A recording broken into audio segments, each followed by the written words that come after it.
เคกดแล้วไปเลยเอาเดี๋ยวพาสาวๆเพื่อนมาแจกขนมพี่น้องเลยปฏิภาณแจกขนมน้องๆก็มันเป็นครับนี่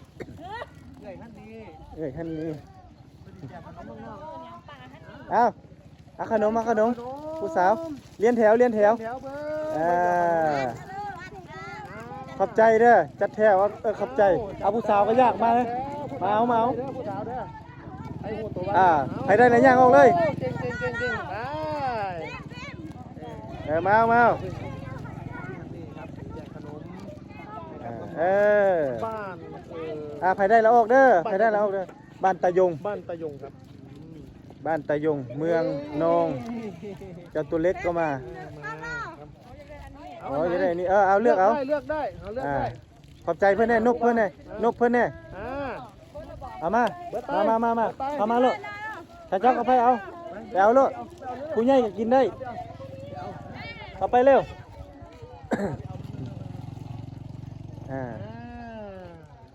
ผู้ใหญ่ก็เอาได้ดิผู้ใหญ่ก็เอาได้ไปแม่ผู้สาวนั่นเขาไปเอาลูกเขาไปเอาบ่ต้องอาย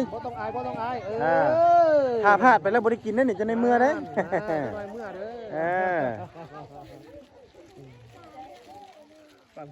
นกอันนั้นเพิ่นเด้อขอบใจสายล่ะไปบ้านได้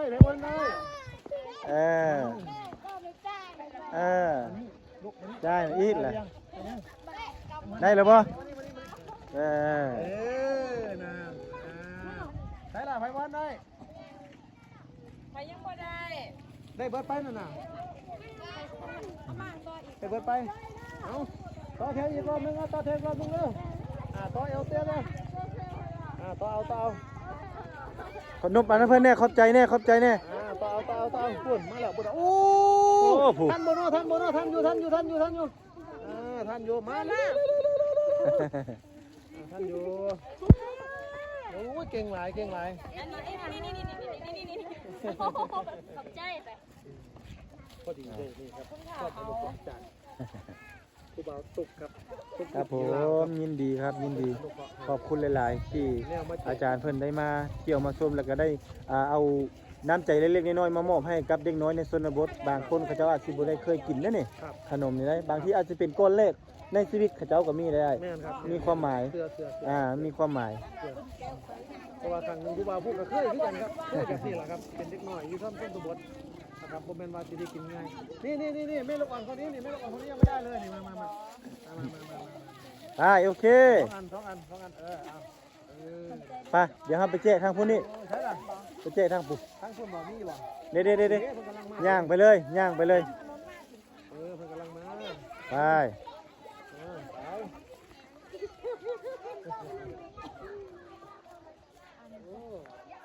ไม่มีค่ะแต่ก็เล็กๆน้อยๆน้องเตี้ยท่านนี่ก็ยืนกินขนมมากินนี่ก็อายมากเด็ดเอาให้เพื่อนยืนเลยนี่สองคนนี้ท่านกินได้ปะ3 อันลูก3 อันนี่ย่างมาทางพี่อันนี้ยังบ่ได้ย่างไปให้เลย